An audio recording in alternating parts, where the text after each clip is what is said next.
நான் காலையில் நேரத்தோடு ஏஞ்சிருவேன்.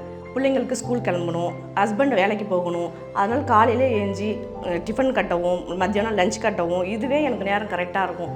காலையில் ஏஞ்சி கிச்சனுக்கு வந்தால் 15 நிமிஷம் கூட என்னால் நிற்க முடியாதுங்க. என்னோடய கால் வலி தாங்க முடியாது.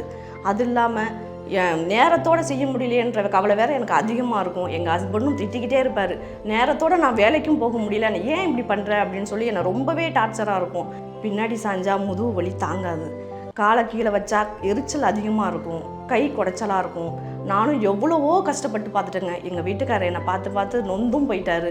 நான் தினமும் நைட்டு அழுகிறதையும் என்னோடய வலியை பற்றி நான் அவர்கிட்ட சொல்லிட்டு இருக்கிறப்பையும் அவர் ரொம்பவே கஷ்டப்பட்டாருங்க. இதே கஷ்டத்தோடய அவரும் ஆஃபீஸ் போனப்போ அங்கேயும் போய் சோகமாகவே இருந்திருக்காரு என்னோடய கஷ்டத்தை நினச்சி பார்த்து. அப்போ அவரோட நண்பர் ஒருத்தர், ஏன்பா சோகமாக இருக்கேன்னு கேட்குறப்ப, என்னோடய ஒய்ஃப் இந்தமாரி ரொம்ப கஷ்டப்படுறாங்கடா, எனக்கு ரொம்பவும் மனசு கஷ்டமாக இருக்குது, இதாலேயே நானும் வேலை செய்ய முடியல, எனக்கு அந்த ஞாபகமே வரமாட்டேங்குது அப்படின்னு சொல்லி ரொம்ப கஷ்டப்பட்டிருக்கார்.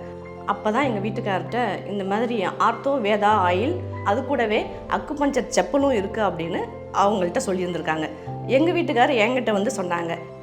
அப்பயும் எனக்கு நம்பிக்கை இல்லை, இருந்தாலும் அவங்க சொல்லிட்டாங்களே அப்படின்னு சொல்லிட்டு இதையும் வாங்கி பார்ப்போன்னு ஆர்டர் பண்ணுங்க அப்படின்னு நான் சொன்னேன். எங்கள் ஹஸ்பண்ட் அதை ஆர்டர் பண்ணி வாங்கிட்டு வந்து கொடுத்தாங்க. இந்த ஆர்த்தோ வேதா ஆயிலை வாங்கி எங்கெங்கே வலி இருக்கோ அந்த இடத்துலலாம் நான் தடவினேன். அந்த தடவும் போதே அது அந்த வலியை குறைக்கிற உணர்வை நான் என்னால் நல்லாவே கண்டுபிடிக்க முடிஞ்சுது. அதுக்கப்புறம் தான் தெரிஞ்சுது, நம்ம வாங்கினது நல்ல மருந்து தான், பரவாயில்ல ஏமாறாமல் இருந்தோமே அப்படின்னு சொல்லி எனக்கு அப்போ தான் ஒரு நல்ல திருப்தியே வந்தது.